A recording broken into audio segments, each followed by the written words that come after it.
Good morning বন্ধুরা। এই সামনে যে বৃদ্ধ লোকটি দেখতে পাচ্ছেন, সকালে যখন আমি দোকান খুলছিলাম তো ওনাকে দেখলাম আমার দোকানের সামনে বসে আছে। দোকানটা খোলার সঙ্গে উনি ওখান থেকে উঠে গিয়ে রাস্তার মাঝখানে বসে আছে, আর ওখান থেকে ইশারা করে বলছে যে খিদে পেয়েছে, কিছু একটা খেতে দাও।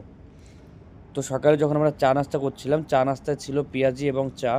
ভাইকে বললাম যা ওনাকে কটা দিয়ে আয়। তো ওনাকে পেঁয়াজি দিয়ে আসলো, তো বলছে খিদে পেয়েছে, অন্য কিছু খেতে দাও। তো বাজার থেকে এনে সিঙ্গারা এনে ওনাকে দিলাম খেতে। তো বলছে যদি বাসি রুটি টুটি কিছু থাকে আমাকে দাও খেতে, খুব খেতে পেয়েছে। তখন আমি ওনাকে বললাম একটু সময় ওয়েট করেন, আমাদের এখনও রান্না হয়নি, রান্না হোক আমি আপনাকে খাবার রেডি করে দেব। তো উনি ওখানে ওয়েট করছিল, তার একটু পরে দুটো বোতল নিয়ে আসলো, বললো আমাকে একটু খাবার জল দাও। তো যখন খাবার জলটা দেওয়া হলো তখন উনি হাত মুখ ধুচ্ছিল। তখন ওনার সঙ্গে কথা বলছিলাম, প্রথমে ভেবেছিলাম লোকটা হয়তো পাগল, কিন্তু ধীরে ধীরে ওনার সঙ্গে কথা বলে বুঝতে পারলাম লোকটি পাগল নয়, এখন অনেকটা সেন্স আছে ওনার মধ্যে। এই যে এইখানে এই যে লোকটা বসে আছে, দেখে প্রথম ভেবেছিলাম ওনার পাগল, পরে দেখলাম ওনার পাগল না, কথাবার্তা বলছেন তো বোঝা যাচ্ছে না ঠিকঠাক, পাগল না। তো বলছে খেতে চেলো কিছু, চা নাস্তা করে দিলাম। তো মিষ্টি খেতে চেলো, মিষ্টি খাওয়ালাম। এখন বলছে খুব খিদে পেয়েছে, ভাত চাই। তো তাড়াতাড়ি আমার ভাইটু ওদিকে থালা বাসন ধুচ্ছে, এদিকে রান্না বান্না করে যদি থাকে অত সময় খাইয়ে দেবো। আমি বলছি বসো, আমি রান্না করে খাবার দিচ্ছি। দেখি তো ওখানে বসে আছে, এখনও জানি না কত সময় থাকবে। তো আমাদের এখনও কাজ কমপ্লিট করে পারিনি। দেখলাম আগে ওনার খাবারটা যদি হয়, আগে খাবারটা করে দিই, তারপরে হয়তো আমরা অন্য কাজ করব। এগুলো ধুতে হবে সব কিছু, দেখি পরে ধোয়া পাল্লা হবে, আগে রান্নাটা করি।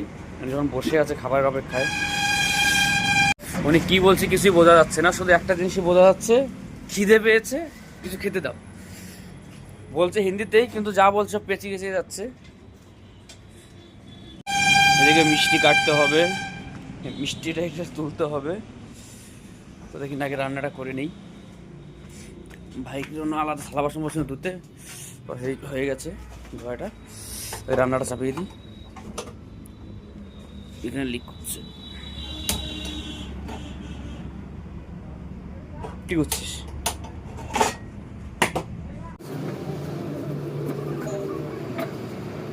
এদিকে যে সবজি আমার কাটা হয়ে গেছে, এদিকে আমার ভাতও হয়ে গেছে। ভাবছিলাম আজকে শিং মাছ দিয়ে ওলকপিটাকে একটু মাছ দিয়ে ঝোল রান্না করবো, কিন্তু হবে না, কারণ এখানকার লোক ইউপিতে সবাই নিরামিষ খায়, মানে শুদ্ধ শাকাহারি।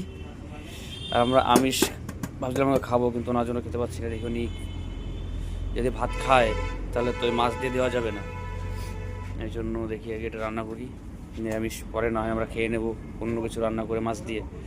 রান্না হয়ে গেছে, তাই ভাবলাম একটা কালো জাম দিয়ে দিই। ভাত, সবজি, একটা জলের বোতল হয়ে গেছে, সামনে শুয়ে আছে, এখন অপেক্ষা করছে। কমসে কম 1.5 ঘন্টা হয়ে গেছে, 1 থেকে 1.5 ঘন্টা আমার জন্য অপেক্ষা করছে যে ভাত কখন নিয়ে আসবে। এবার ভাতটা নিয়ে যাই, দিয়ে আসি।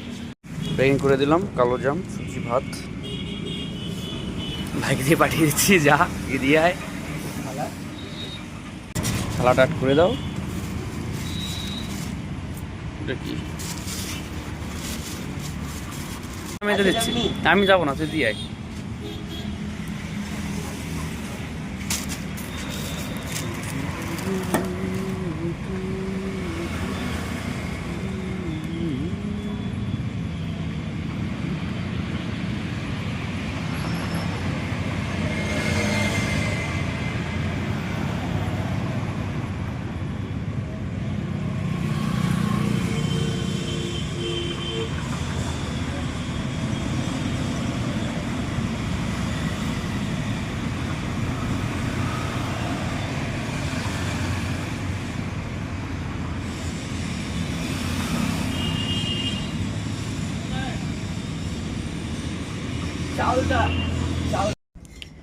তো লোকটাকে খাবার দিয়ে এসে আমাদের যে কাজগুলো ছিল বিছানো বিছানো, সেই কাজগুলো ধীরে ধীরে করছিলাম।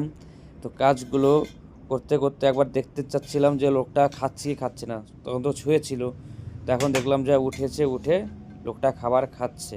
তো এরকম যদি আপনারা কাউকে দেখেন রাস্তার আশপাশে কোথাও বসে আছে, তাহলে একটু হেল্প করার চেষ্টা করবেন। তো আজকের ভিডিওটা আমরা এখানেই শেষ করছি, আবার দেখা হবে পরবর্তী ভিডিওতে। আপনার ভিডিওটা শেয়ার করে দেবেন, একটু চ্যানেলটাকে সাবস্ক্রাইব করে পাশে থাকবেন। ধন্যবাদ।